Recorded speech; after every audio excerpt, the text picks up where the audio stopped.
1장 1절부터 8절까지 말씀입니다.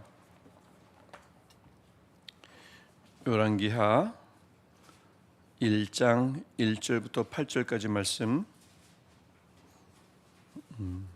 우리 구약성경 560쪽에 있습니다. 우리 1절부터 8절까지 우리 한 절씩 교독하고 마지막 절 8절은 함께 읽도록 하겠습니다. 아합이 죽은 후에 모압이 이스라엘을 배반하였더라.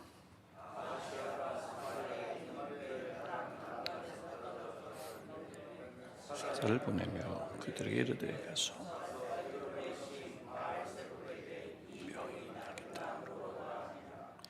여호와의 사자가 디셉 사람 엘리야에게 이르되 너는 일어나 올라가서 사마리아 왕의 사자를 만나 그에게 이르기를 이스라엘에 하나님이 없어서 너희가 에그론의 신 바알세불에게 물으러 가느냐.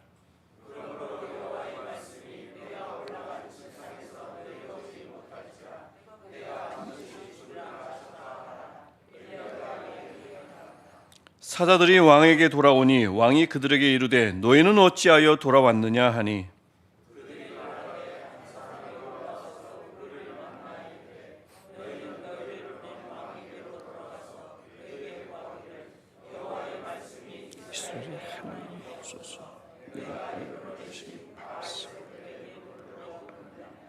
그러므로 네가 올바른 침상에서 갈지라 네가 반드시 죽으리라 하셨다. 왕이 그들에게 이르되 올라와서 너희를 만나 이 말을 너희에게 한 그 사람은 어떤 사람이더냐.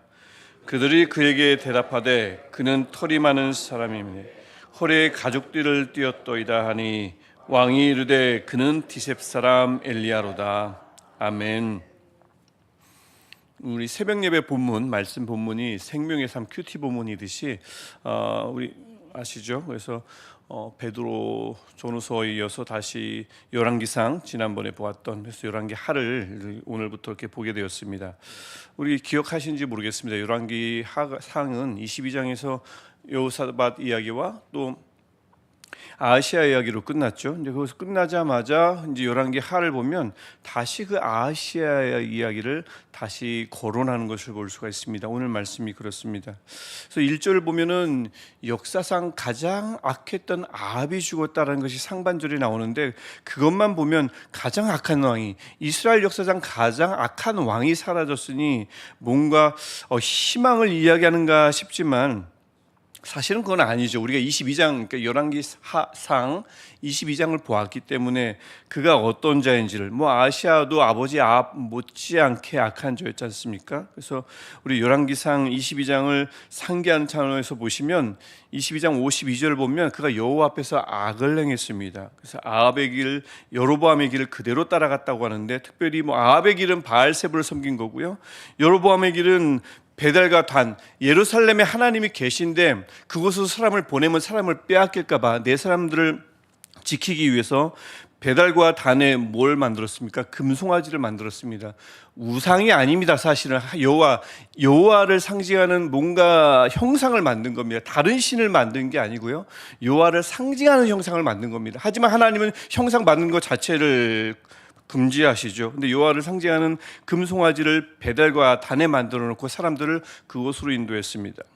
그럼 아무나 제사장으로 세웠습니다. 제사장 알기를 우습게 한 거죠. 또 절기를 마음대로 정해서 지켰습니다. 말씀을 우습게 한 겁니다. 전체적으로 하나님 알기를 우습게 한 겁니다. 특별히 어머니 이세벨의 길을 따라갔던 그 여호시아를 보면 아버지 또 여로보암의 길뿐만 아니라 바알세불을 그렇게 섬겼던 이세벨의 길을 따라서 바알을 열심히 따라갔다 섬겼다는 것을 53절이 보여주고 있습니다. 하나님 여호와를 노하게 했죠. 그래서 이 아합은 죽었지만 여전히 희망이 없음을 열왕기상을 읽은 독자들은 또 우리들은 알고 있습니다. 아니나 다를까 오늘 읽은 1절 하반절과 2절을 보면 상황이 더더욱 악화되는 것을 볼 수가 있는데 1절 하반절을 보면 별다른 그러니까 외교적으로 문제가 없었던 모압이 반란을 일으켰습니다. 외교적, 관계적 문제가 생겼네요. 그다음에 2절을 보면 설상가상 아하시아는 다락난간에서 떨어졌습니다. 시름시름 앓게 됐습니다. 사마리아, 그러니까 북이스라엘의 수도였던 사마리아가 고고학적으로 발굴이 됐는데 그 왕궁은 2층으로 되었다는 것을 알게 됐습니다. 그래서 2층에서 떨어진 거예요. 그러니까 다락이 뭐 어디 4, 5층이 아니고 2층인데 아마도 아주 높진 않았지만 치명적인 자세로 떨어진 듯합니다. 낙법은 못했던 것 같아요. 그래서 이 아시아 입장에서는 지금 안 좋은 일이 한꺼번에 일어난 겁니다. 신앙은 타락할 대로 타락했죠. 국제적, 관계적 문제가 갈등이 발생했죠. 건강에 치명적인 타격을 입었습니다. 총체적으로 열악한 상황입니다. 그러면 뭐 아시아가 답답했겠죠. 막막했겠죠. 그러니 아시아가 이 어찌해야 하는가 답이 궁금했을 거고, 그래서 사람을 보내 묻기로 작정했습니다. 여기까지는 괜찮습니다. 이전에 이 북이스라엘의 왕들을 보면 하나도 묻지 않고 알아서 행동했지 않습니까? 그래서 묻는다는 건 좋았는데 근데 누구에게 물었느냐, 이게 문제가 된 거죠. 2절 말씀을 보면 에그론의 신 바알세붑에게 사신을 보내어 물었습니다. 원래는 바알세불인데 바알세붑이라고 함으로써 열왕기하 저자가 바알세불은 왕의 주인입니다. 좀 뭔가 높은 신 같죠. 하지만 바알세붑하면 파리의 세붑이 파리이기 때문에 파리들 들끓는 파리, 바알세붑에게 물으러 갔다라고 표현함으로써 얼마나 하찮은 신에게, 얼마나 허망한 존재에게 물으러 갔는지를 더 이렇게 폄하함으로써 표현하는 것을 볼 수가 있습니다. 바알세불이나 바알세붑이나 같은 존재인데 바알세붑하면 더 폄하하는 명칭인 거죠. 파리떼 주인에게 물으러 갔다. 어리석다라는 얘기입니다. 그래서 2절을 보면 그렇다고 아시아가 바알세붑을 또는 바알세불을 온 마음 다해 헌신하고 복종했느냐? 그런 것도 아닌 것 같아요. 2절을 보면 그냥 물으러 갔으면 요청을 하면 더 좋지 않겠습니까? 내 좀 병을 고쳐달라고 바알세붑에게 예배하고 돌아오라 이러면 될 것 같은데 그게 아니고 내 병이 회복되지 않을지 앞으로 어떻게 될지 알려달라고 가서 물으라고 하는 겁니다. 그러니까 아시아에게요, 이 바알세붑이라는 존재는 내 상황을 바꿔주는 뭐 위대한 신도 아니었던 거예요. 그런 존재가 아니었습니다. 능력 많은 존재가 아니었습니다. 그저 신변 문제가 어찌 될지 궁금할 때마다 평소에도 찾아갔던 것 같습니다. 찾아가서 묻고 답을 듣는, 그러니까 바알세붑은 아시아에게 그저 뭐 우리 요즘 말로 치면 점쟁이 정도의 그런 존재였던 것 같습니다. 내가 이런저런 일을 당했는데 어떻게 될까요? 정도의 존재였습니다. 3절을 보니까 그런 아시아를 두고 하나님이 가만히 내버려 두지 않죠. 왕인데 말입니다. 그래서 하나님의 사자가 엘리야에게 임했고 이 말씀을 그에게 선포하러 간 것입니다. 그래서 3절입니다. 우리가 읽었던 3절 후반에 보면 그의 잘못이 뭡니까? 이스라엘의 하나님이 없어서 너희가 에그론의 신 바알세붑에게 물으러 가느냐? 즉 사마리아에서 약 97km 떨어진 에그론까지 갔겠죠. 거기서 바알세붑에게 물었을 겁니다. 몸이 정말 아프고 답답하면 얼른 그 자리에서 무릎 꿇으면 될 텐데 97km를 사신을 보내면 왔다가 내려갔다가 얼마나 많은 시간이 걸렸겠어요. 하지만 그럼에도 바알세붑에게 물으러 갔습니다. 결과는 어떻게 됩니까? 4절 올라간 침상에서 어떻게 되죠? 내려가지 못할지라 네가 반드시 죽으리라. 아니나 다를까 아시아의 사신들은 바알세붑에게 올라갔습니다. 하지만 생각지도 못한 엘리야를 만났고요, 하나님의 말씀을 듣고, 즉 아시아의 문제와 결과에 관한 하나님의 말씀, 그것을 전해 듣고 내려왔습니다. 그래서 아시아에게 전달하는 것이 6절 장면입니다. 똑같은 내용이 반복이 되고 있습니다. 아시아가 궁금했죠. 어떤 감히 누가 그런 말씀을 예언을 내게 했느냐. 7, 8절을 보면 간단한 인상착의, 털이 많다, 허리띠를 둘렀다, 그것만 가지고도 그가 엘리야라는 것을 바로 알아차렸습니다. 그러니까 아시아는 엘리야라는 존재를 늘 의식하고 있었고 잘 알고 있었습니다. 하지만 그를 찾지는 않았죠. 엘리야에 대한 악감정이 있었겠죠. 우리 부모를 괴롭힌 사람, 부모를 대적한 사람, 이 엘리야 아니었겠습니까? 그러니까 악감정을 갖고 불신도 했을 겁니다. 또 평소에 찾아가는 신은, 존재는 바알세붑이었으니까, 그러니까 그 바알세붑에게 찾아간 거죠. 여러분 오늘 본문을 좀 가만히 보시면, 읽으시면서 뭔가를 눈치채셨는지 모르겠지만 올라간다, 내려간다, 올라간다, 내려간다, 이런 방향성이 지닌 동사가 여러 번 반복돼서 강조되는 것을 볼 수가 있습니다. 어려움에 빠진 아시아의 노력이 사신을 올려보내고요, 몸이 아프죠, 침상에 올라가고요, 즉 더 나아지고 싶은 아시아의 의도와 목적이 올라감이라는 이런 방향성에 잘 담겨 있는 것을 볼 수가 있습니다. 사람들을 올려보내서 좋은 소식을 갖고 내려오길 기대했고요. 침상에 올라가서 회복돼서 내려오기를 기대했겠죠. 그래서 올라가고 내려가고 나중에 엘리야도 올라가고 뭐 이런 올라감이 계속 이야기가 되는데, 그런데 이 목적을 가지고 올라가는 건 마음대로 해냈습니다. 사신들을 올려보낼 수 있었어요. 침상에 올라갈 수 있었습니다. 하지만 원하는 결과를 가지고 내려오는 것은 그의 뜻대로 되질 않았습니다. 원치 않던 답을 가지고 사신들이 내려왔습니다. 침상에서 그는 내려올 수가 없었습니다. 내려올 수 있었죠. 죽어서 내려올 수 있었습니다. 하지만 살아선 회복돼서 내려올 수가 없었습니다. 이 문제를 본문은 분명하게 2번이나 반복해서 지적합니다. 왜요? 왜 그가 올라가는 건 됐지만 원하는 뜻이 내려오는 것을, 회복돼서 내려오는 것을 그가 보지를 못했을까요? 누구에게 물었기 때문에요? 하나님에게 묻지 않고 바알세법을 찾아가 물었기 때문입니다. 우리 아시아의 상황을 우리 개인에게도 적용 가능하다고 볼 수가 있겠어요. 신앙이 때로 떨어질 수 있습니다. 떨어질 대로 떨어질 수 있고요. 관계적인 갈등 발생할 수 있고요. 건강의 적신호가 언제든 불현듯 찾아올 수 있습니다. 신앙적으로 그렇게 되면 무력해지고요. 관계, 건강, 신변의 문제로 막막하거나 답답하거나 이 결과가 도대체 어떻게 될 것인지 궁금할 수 있죠.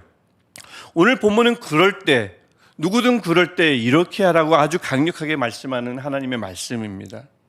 허망한 존재를 찾아가서 묻지 말고 하나님께 물으십시오. 묻는 대상이 지금 중요하다고 오늘 본문은 이야기합니다. 묻는 방법이 초점이 아닙니다. 간절하게 부르짖는 그 내용이 논리적이어야 한다. 문구는 감동스러워야 한다. 어느 정도 적당하게 길어야 한다. 목소리는 쩌렁쩌렁해야 한다. 발음은 분명해야 한다. 신령한 언어를 사용해야 한다. 기도하는 방법을, 간청하는 방법을 본문은 문제 삼지 않고요. 무엇을 문제 삼습니까? 묻는 대상이 누구냐? 묻는 방법이 문제가 아니라 묻는 대상이 문제였습니다. 누구를 찾아가느냐, 누구에게 묻느냐, 이것이 중요하다고 오늘 말씀은 우리에게 분명히 아주 강력하게 말씀합니다. 여기 계신 모든 분들은 감사하게도 하나님께 묻는 분들인 줄 믿습니다. 하나님을 찾아 하나님께 묻는 분들이잖아요. 그래서 오늘을 포함해서 언제든 앞으로든 오직 하나님께만 묻는 저와 여러분 되시기를 간절히 소망합니다. 하나님께도 묻고 다른 신에게도 묻고 다른 존재에게도 묻는 우리가 아니라 오직 하나님께만 묻는 저와 여러분 되시기를 다시 한번 축복합니다. 그럴 때 아시아와 달리 우리는 반드시 올라간 침상에서 회복되어 내려올 줄 믿습니다. 소망이 담긴 노력에 대한 하나님의 은혜로운 답이, 은혜로운 응답의 복이 우리에게 있을 줄 믿습니다. 오늘 본문은 우리에게 그렇게 말씀합니다. 오늘 우리 하나님께 묻고 하나님의 답이 없을 때는 어떻게 합니까? 이 본문에 나오지 않지만 아시아가 어찌 하나님의 존재를 전혀 알지 못하는 존재가 아닌데 어찌 바알세불에게 물었을까 싶습니다. 그래서 분명히 본문에 나오지 않지만 어쩌면 하나님께도 기도하지 않았을까? 그래도 유대인인데 말입니다. 이스라엘 사람인데 기도하지는 않았을까 싶은데 답이 없으니 찾아간 것이 아닌가라는 생각도 해보았습니다. 본문에 나오질 않아요. 상상입니다만 오늘 우리가 하나님께 묻고 물을 때 답이 우리의 때에 돌아오진 않아요. 하나님의 때와 우리의 때가 다를 때가 너무나 많지 않습니까? 하지만 그럼에도 불구하고 인내하며 하나님께 물었으니 하나님이 답해 주시기를 믿고 기다리는 저와 여러분 될 때에 다시 한번 올라간 침상에서 회복되어 내려오는 저와 여러분 되시기를 다시 한번 축복합니다. 기도하겠습니다. 하나님, 우리에게 하나님께 묻고 싶어하는 마음을 허락하여 주셔서 감사합니다. 아시아의 마음이 아니라 엘리야의 마음을 허락하여 주셔서 우리에게 말씀하시고 우리가 어떤 문제에 부딪힐 때마다 하나님께 물을 수 있는 마음, 이 순전한 신앙의 마음을 허락하여 주시니 감사합니다. 앞으로도 하나님 우리를 그렇게 인도하여 주셔서 하나님이 계신 곳에 머물게 하시고 그곳을 찾아가게 하셔서 하나님께 묻는 우리 모두 되게 하옵소서. 그럴 때에 우리의 간절한 노력이 하나님의 응답으로 오게 하시고 우리의 간절한 마음이 하나님의 응답의 복으로 찾아오는 것을 우리가 보는 복을 누리게 하여 주옵소서. 하나님, 오늘도 하나님께 묻습니다. 하나님께 기도합니다. 주님, 주님의 때에 우리에게 말씀하여 주시되 우리에게 성령의 힘을 더하여 주셔서 기다릴 수 있게 하시고 하나님의 응답을 가만히 묵상하며 그 답이 올 때까지 기다릴 수 있는 인내의 마음을 주님 허락하여 주옵소서. 하나님, 오늘 많은 기도 제목 가지고 왔습니다. 내 문제, 자녀의 문제, 신앙의 문제, 삶의 문제 등 아버지께 여쭐 때에 하나님 말씀해 주옵소서. 예수님의 이름으로 기도합니다. 아멘. 하늘에 계신 우리 아버지, 아버지의 이름을 거룩하게 하시며 아버지의 나라가 오게 하시며 아버지의 뜻이 하늘에서와 같이 땅에서도 이루어지게 하소서. 오늘 우리에게 일용할 양식을 주시고 우리가 우리에게 잘못한 사람을 용서하여 준 것 같이 우리 죄를 용서하여 주시고 우리를 시험에 빠지지 않게 하시고 악에서 구하소서. 나라와 권능과 영광이 영원히 아버지의 것입니다. 아멘. 오늘 우리가 하나님께 간절한 마음으로 여쭙고 묻는 시간이 될 때 하나님께서 응답하실 줄 믿습니다. 우리 간절히 기도하시겠습니다. 하나님,